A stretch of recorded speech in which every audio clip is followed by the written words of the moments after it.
फरमाते हैं कि मैं ना मजदूर लेने गया, बगदाद के चौक में मजदूर बैठे होते थे, तो मेरी उन मजदूरों में से ना एक नौजवान बच्चे पे नजर पड़ी। बड़ा कमजोर सा वजूद था, लेकिन चेहरे पर इबादत का निशान था। माथा बताता था कि नमाज का बड़ा ख्याल रखता है। मैं उसके करीब गया।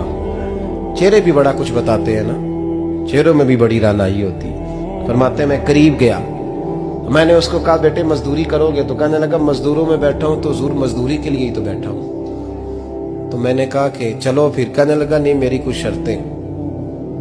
मैंने कहा बताओ? कहने लगा पहली शर्त यह है कि लोग 4 दिनार दिहाड़ी लेते हैं, मैं 3 दिनार लूंगा। मैंने कहा यार बे तो बड़ी बेहतरीन है, बाकी भी इस तरह की रख ले। उसने कहा हुजूर दूसरी शर्त यह है कि मैं आपकी मुकम्मल बात मानूंगा, लेकिन जब अजान हो जाएगी फिर आपकी नहीं सुनूंगा।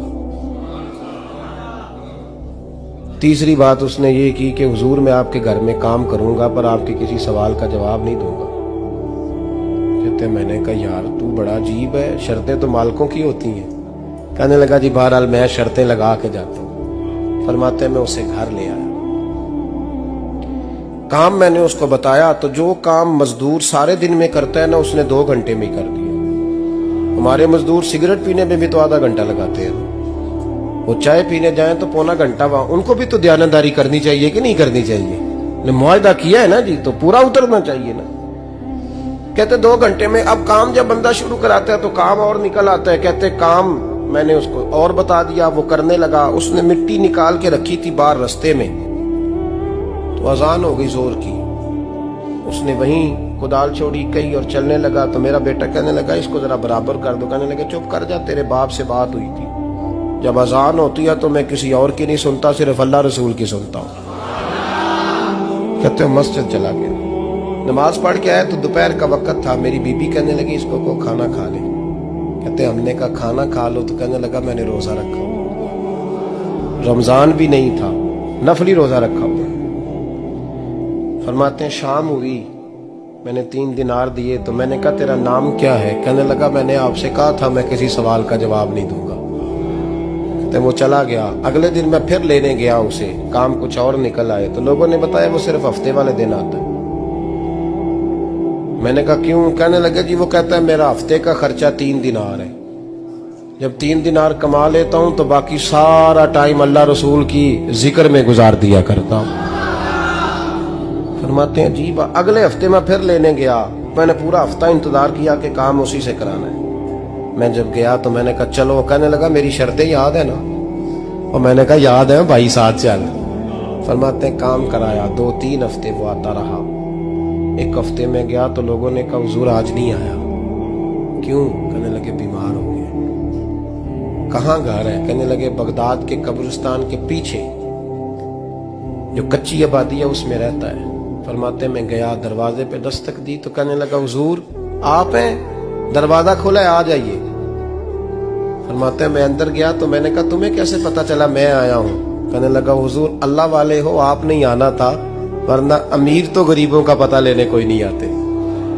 कहते मैं करीब गया तो कहने लगा मैं आपका इंतजार कर रहा था, तेज बुखार है, तप रहा। जेब से कुछ पैसे निकाले, कहने लगा ये पैसे रखने। एक अंगूठी निकाली, कहने लगा हुजूर आज रात को मेरा इंतकाल हो जाएगा, इन पैसों का कफन खरीद के सुबह जनाजा पढ़ के मुझे दफन कर देना, और जब दफन करो तो ये अंगूठी लेके असर के बाद हारून रशीद के पास जाना। आप उसे कहना मैंने मिलना है, पर वो आपको टाइम नहीं देगा। आप उसको आवाज दीजिएगा कि तेरी एक अमानत है मेरे पास, फिर वो आपसे मिलेगा तो अंगूठी दे दे, फिर आप मेरी तरफ से फारिग हैं। हजरत फरमाने लगे तेरा नाम? और कहने लगा हुजूर वक्त थोड़ा है, आज रात मैंने जाना है, बड़ी लंबी माफी मांगनी है रब करीम से, अगर मुनासिब समझे तो मुझे अपने रब से तन्हाई कर दे। फरमाते हैं मैं आ गया, पर उसकी बातों ने मुझे सारी रात सोने नहीं दिया। फरमाते हैं सुबह बड़ी मुश्किल से सूरज निकला, मैं गया दरवाजे पे हाथ रखा तो दरवाजा खुला हुआ था। अंदर दाखिल हुआ तो खुशबुएं मेरा इस्तकबाल कर रही थी। जब चेहरे से कपड़ा हटाया तो उसका तो इंतकाल हो चुका। इंतकाल हो चुका है, ऐसे जैसे किसी का दीदार करके सोया। कहते मैं तो 2 आदमी ले गया था जनाजे पे, पर पता नहीं दुनिया किधर किधर से आई, कहां कहां से। अखा जदों मीटियां जमाना मैनू रोवेगा, अपना ते अपना बेगाना मैनू रोवेगा। फरमाते हैं मैं तो 2 बंदे ले गया था, पर पता नहीं मखलूक कहां कहां से आई। जनाजा पड़ा, दफन किया। हारून रशीद के पास में असर के बाद गया, मैंने बुलाना चाहा पर बादशाह था, मेरी तरफ देखा ही नहीं। मैंने उसको कहा तेरी एक अमानत मेरे पास है। फरमाते हैं मुझे कोने पे ले गया, क्या बात है, कमरे में बुलाया, मैंने अंगूठी दी। हारून रशीद तो चीखे मारने लगा, कहने लगा अंगूठी वाला कहाँ है? मैंने कहा वो तो इंतकाल कर गया। कहने लगा मुझे कब्र पे ले चल। कहते मैं कब्र पे लाया तो वो लेट गया, तड़प के रोने लगा। मैंने कहा मेरा कलेजा फट जाएगा, ना उसने कुछ बताया ना तूने बताया, ये कौन था? तो हारून रशीद कहने लगा ये मेरा बेटा था। मैंने कहा तेरा बेटा और मजदूर? कहने लगा हुजूर ये हजरत दाऊद ताई के पास बैठा करता था, उनका मुरीद था। मुझे रोज कहता था अब्बा तूने बड़ी दुनिया इकट्ठी कर ली है, मरते वक्त तुझसे टांगे समेटी नहीं जाएंगी, इतना हिसाब नहीं तू दे सकेगा। मैं इसको समझा देता, इसकी अम्मा समझा देती। ये रोज हमें कहता छोड़ दो, आ जाओ अल्लाह रसूल की बारगाह में झुक जाएं। हम समझ। एक दिन ये चला गया, कहने लगा फिर तुम्हारा रास्ता और है और मेरा रास्ता और है। ये सोने की अंगूठी गलती से इसके पास रह गई, गलती से हीरे की अंगूठी चली गई। कहने लगा देखो मेरे बेटे ने आज वो भी वापस कर दी है। फिर तड़प के कहने लगा हारून रशीद था तो ये मेरा बेटा, पर मेरा मुर्शद निकला, मेरा पीर निकला। भाई जिंदगी तो बड़ी थोड़ी है ना। बाबा साहब ने कहा था उठ फरीदा सुत्या, और दाढ़ी आ गया पूर, अग्गा नेड़े आ गया, पिछा रह गया दूर।